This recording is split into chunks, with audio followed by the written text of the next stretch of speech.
大家好，我们今天看到一个发过来盘，我看他说的是什么意思啊？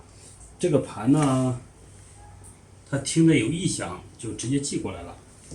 董哥给他检测一下，因为这是老顾客啊，因为硬盘也没那么容易损坏啊，他听着有异响，就不敢再用了。董哥给他检测一下，上我们的设备上。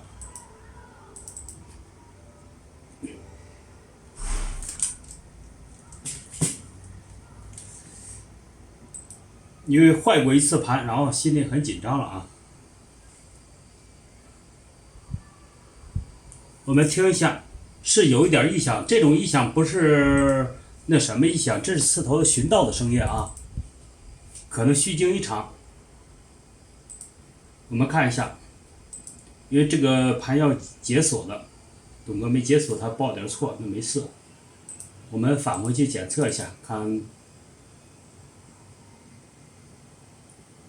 了吗？一点错误都没有，这种盘是没问题的啊。我们跑一下也没问题的，看了吗？连个逻辑坏道都没有，一片绿。所以说大家不要紧张，听到点异响也属于正常这种盘啊，因为它寻道的时候刺头会寻2次道，看了没？一个坏道都没有，连逻辑损坏都没有，所以这个盘是很好的。